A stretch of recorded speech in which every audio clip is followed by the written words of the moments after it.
Yan. Vilma, ay, kita nyo naman, naka-video tayo ngayon. Magandang tanghali Hello. sa'yo. Magandang tanghali din, Kuya Poy. Ang ganda ni Vilma, no? Thank you po. Ang, Medyo, kailan ba ah, itong dalawang huling relationships na naranasan mo? matagal na po yun since 1990 pa. 1990, so ilang taong ka lang? Teenager pa. 20 lang ako noon. Okay, 20 ka no, 1990. And then the second relationship, kailan lang? 2013. Oh, 10 years ago ang pinaka-recent. Ayan, okay. Yeah. Vilma, masyado ka naman yatang busy. Ang layo ng gap nung nung pakikipagrelasyon mo noon. Masyado lang po ako, Kuya Poy, mapili at saka, alam mo na yun, marami naman, kaya lang. Mhm. Medyo mapili nga po tayo. Oo, Ganun lang. correct. Syempre kailangan ganun eh. Hindi naman pwedeng Yes. hindi pwedeng lahat na ito ang pinapaalala ko rin sa ibang mga kababaihan kahit nga dun sa anak kong babae. May nag-iisang anak akong babae na hindi lahat ng mga manliligaw sa iyo ay you have to entertain. Dapat sa una pa lang alam mo na kung sino yung itutuloy mo yung pakikipag-usap o pakikipagkwentuhan man lang kesa doon sa at wag mo nang i-entertain yung medyo bastos talaga, 'di ba? Yung hindi marunong rumespeto sa matatanda. Pagka ganun, eliminate na. Ikaw ba ganun din ang process of elimination mo?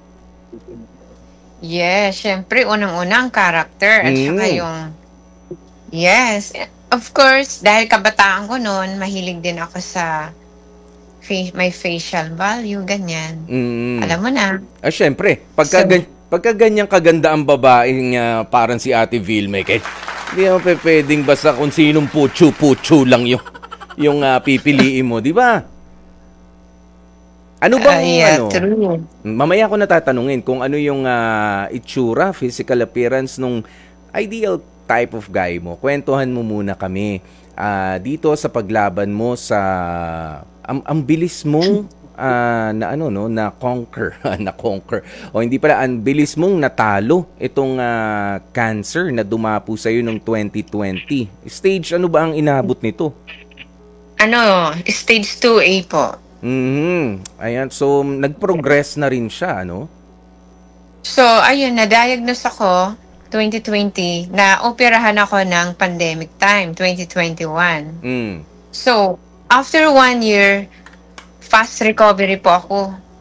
Siyempre, nung bagong opera, hindi ka makagalaw yung kamay mo. Pero, tinulungan ko yung sarili ko, nag-exercise ako hanggang naigagalaw ko, naitataas ko. Hanggang sa, nagbalik po ako ulit sa trabaho. At tuwang-tuwa nga po yung doktora na nag-check up sa akin sa company kasi sobrang, alam mo yun, binigyan niya ako ng fit to work kasi sobrang nakita niya na para naman daw akong hindi nag-undergo ng operation ng breast cancer. Mhm.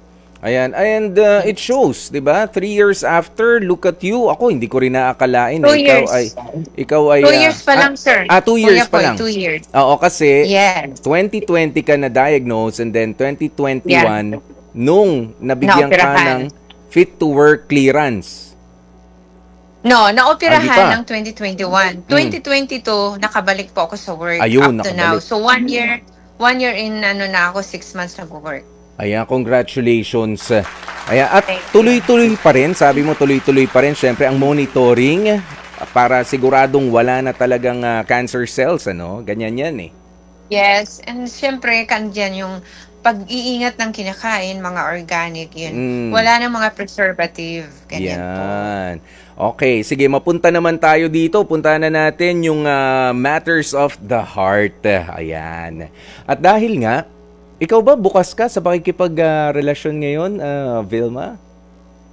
Linawin Why mo. not? Oh, yan. Why not? Syempre naman, open naman po tayo dyan. Oo, kasi alam mo, Oo. sa itsura mo, feeling ko hindi ka naman mahihirapan makahanap. Ayan, para sa mga nakikinig po sa Talaga ba? radyo, para sa mga nakikinig sa radyo natin at hindi tayo na-access dito sa live stream natin, si Vilma po ay maganda. Magandang babae na medyo Ano ba to? Patingin nga nung si Vilma nga po muna yung i-focus natin. Maganda ho siya, oh. Ayan, oh. Straight ang buhok. Natural bang straight? Ako ang finocus eh. Ako. Hindi. Nagpa-straight lang yan, Kuya Poy. Nagpa-straight. Ayan, pero ito na nga ang tanong ko. Ano ba ang hinahanap mo sa makakarelasyon mo ngayon? But of course, syempre, sabi nga ni Vilma, 53 years old na po siya. Ayan, at gusto niyang, pangarap niya pa rin syempre na makamarcha papunta sa altar na nakatrahe de boda. Ayan. O, eto. Sige, ano ba ang ideal type of guy mo? Actually, dahil hindi naman na tayo ngayon kabataan, dati mas sobrang perfect ang hinahanap natin. But today, hindi na ganon. Mas magugustuhan ako at mamahalin ako. Of course, may maganda pa rin siyang background na character niya. And magkakatulungan kami sa aming hanap buhay. Na makakasama, na alam mo yun, magiging masaya kami sa isa't isa. Yeah. Given the chance na makapamili, anong itsura ba? Sinong kahawig na artista ang gusto mo, Ate Vilma? Well, o kahit DJ, hindi naman kahit kailangan DJ. na may kahawig eh. Basta neat siya, di ba? Alam mo, maganda ang ano niya. Mabango, kailangan mabango. Yes, number 1 yung hygiene. Yes. Gusto mo ba yung medyo may facial hair? Oh my goodness. Ano ba itong napasok ko ngayon? Gusto mo ba yung medyo may balbas o gusto mo clean lang? Bawal balbas. Clean and syempre intelligent din siya. Marunong maabilidad siya sa buhay. Ganon. Yeah. Okay lang ba kapag ka single dad, ganyan? Meron na rin dating mga anak, ganun, okay lang ba sa iyo? Basta walang sabit, basta annulled na, okay lang yun. Official na single. Kasi sa age ko kasi ngayon, wala na akong halos makikitang talagang super single. Meron at meron, pero nabibilang na yun sa darig. Ngayon is, ang kalakaran na kasi natin ngayon, mga separated ang mga married ngayon. Basta annulled lang para pwede siyang magpakasal. Yan. Tsaka walang manggugulo sa inyo kapag ka ganun. Meron mamanggulo, merong protection din yung partner mo kung sakaling dati siyang may asawa, 'di ba? Nahiwalay na, ganoon ang labanan. Hindi yung masasabunutan kay kapapa-straight mo lang sabi mo ng buhok. Yes, ayaw ko ng ganon at kaya nga nabibilang lang sa daliri yung naging karelasyon ko dahil sobra akong maingat po sa mga ganyang bagay. So you needed someone decent and of course honest. O ganun pa rin. Yes. Kung ano yung hanap noon. Ayan, at kung sakasakali mas maganda nga, Kuya Poy. Mas maganda, Kuya Poy, kung siya ay mananampalataya. Yun. Mayroon siyang God-fearing siya. Kasi at least magiging faithful po siya kung totoong magkakagusto siya at mamahalin niya ang katulad ko. Yan. Papaano, Ate Vilma, kapag ka meron nagtanong sa amin, may nag-message dito, papaano po namin makukontak si Vilma, yung magandang babae na panood namin sa live stream kanina? Tapos, kasi nabighani ako sa ganda niya ganyan. Naka. Well, may number naman po ako at pinamimigay ko yung number ko kasi nga nasa real estate nga ako 'di ba? So ito actually all in po ito, nagpa-prospect ako ng mga talagang mga investors po sa Ortigas Center. Pero mas maganda na mag-invest kayo ng love. Ng love kung sakaling nagustuhan nyo nga itong si Ate Vilma. Bakit hindi? Open naman sa ganyan. Open ka naman, di ba? Sabi mo. Yes naman, Kuya Poy. Yun. Hindi naman natin sinasara ang ating pintuan doon. Sandali, bago tayo, dahil limitado yung oras natin, merong mga gustong sabihin, merong mga callers, okay lang na tumanggap tayo, para may mga sasabihin sila kay Ate Vilma. Ayan, si Renny Boy ng Pangasinan. Renny Boy, anong gusto mong sabihin kay Ate Vilma? Hello po Kuya Poy, magandang tanghali po. Magandang tanghali. Ang sasabihin ko lang po kay ate,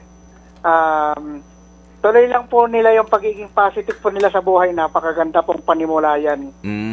Kasi Yeah, sa buhay, kung thank you. magkukulong ka sa kalungkutan or sa mga past na nangyari, parang madali rin po tayo may stress. So, tama lang po yan. Ang positive outlook sa buhay, napakahalaga po yan.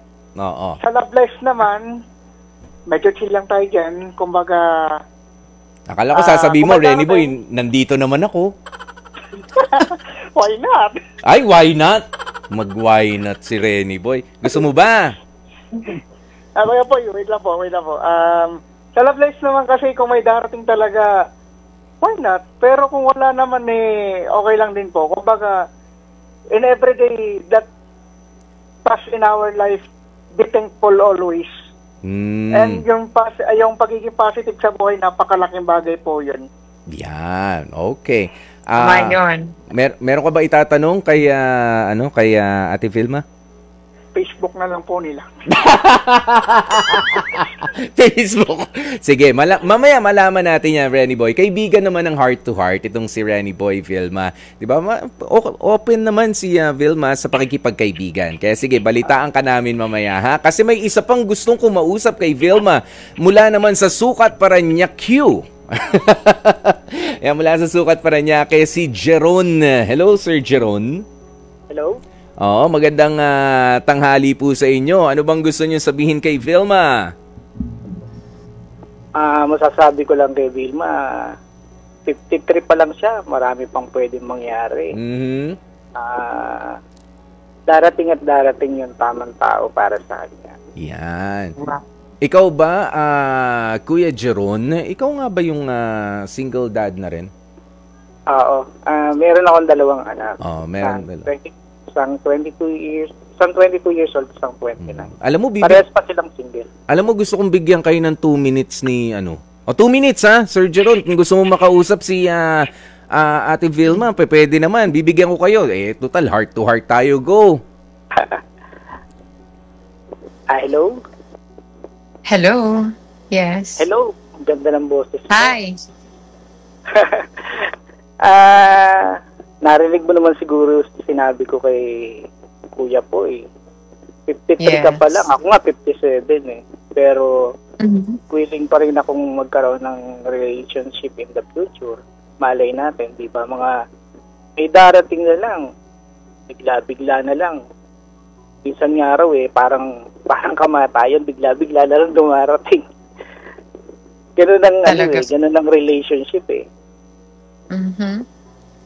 So, ikaw ba ay kasal? Oo, namatay na yung asawa ko 2018 pa. Sorry? Wala na? Patay na yung asawa ko 2018 pa. Oh, sorry to hear that. Sorry. Oo. Condolence sa'yo. Meron akong dalawang anak. Single pa sila. Anong business mo? Meron lang ako ng 2 paupahan. Okay. Good yan. Maganda yan. Mayroon kang passive income. Which is nasa real estate ako. Maganda yan. Real estate. Yeah. Sa taga-Ortigas. Yeah, taga-Ortigas Center ako Yun. At syempre, sorry sa inyong dalawa. Tapos na ang 2 minutes ninyo. Dahil gumaganda ang inyong kwentuhan, pasok na ulit si Kuya Poy. Maganda. Gusto mo ba, Jeron o Vilma, okay lang ba sa'yo? Mabigay ang contact number sa mga bago mong pwedeng maging kaibigan mula dito sa Heart to Heart. Okay lang sa'yo, Vilma? Okay na okay po. Nasa sales po ako isumbong mo lang sa amin kapag medyo may alanganin ng Of course. Mga hirit Kaya mong i-handle yan. Ayan. Pero Vilma, maraming salamat. Jeron, maraming salamat sa iyong pagtawag sa amin dito sa Heart to Heart. Thank you din. And of course to you, Vilma, no, for sharing your story. Ayan ang iyong pagkaka-survive sa cancer. Ayan, at sana nga wag nang bumalik pa yung mga cancer cells. Okay? At sa ibang mga kababaihan din, i-inspire mo naman sila kasi you seem to have a positive outlook sa buhay na very essential po sa paglaban sa matitinding mga sakit. Kaya naman, Vilma? Yes. Oo, sige, kausapin mo yung mga kababaihang inspire them na may mga pinagdaraanan katulad ng sa'yo. Okay, ang masasabi ko lang po sa mga katulad ko po na nagdaan po sa ganitong health issues, ano man pong inyong pinagdaan ng mga karamdaman at kayo ay pinagaling na ng Panginoon ngayon, ay tuloy lang po ang buhay ninyo at tanggalin na po natin sa buhay natin yung mga sana-sana, yung mga kumbaga mga nating mga pangarap na hindi natupad, limutin na po natin yun at may nilalagay na po sa puso ang Diyos sa atin na bagong pangarapin, yun pong ating pagtuunan at gawin po natin na maging inspiration po tayo sa ibang buhay na tayo sa kanila, makapagbigay ng courage din na ang buhay po kasi pasasalamatan lang talaga natin ang Diyos sa buhay natin kung ano man ang dumating. At tanggalin na natin kung ano man yung mga bagay na hindi natin napatawad yung mga ibang taong nakapanakit sa atin. Humingi man sila ng tawad o hindi, patawarin po natin sila kasi yon ay nagpapatunay na mahal natin ang sarili natin. Dahil the more na hindi natin pinatatawad yung mga taong yon, hindi natin minamahal ang sarili natin at pinarurusahan natin. So ang masasabi ko po, para tayo tuluyang gumaling, tanggalin po natin ang ating mga hinanakit, sama ng loob, at talagang hayaan natin na makapasok ang ating Panginoon, ang Holy Spirit sa buhay natin, na siya ang gumanap sa buhay natin. Magkakaroon po tayo ng victorious sa ating pamumuhay every day. Yun lang po. That's Yeah. best, Pastor. Very, very well said.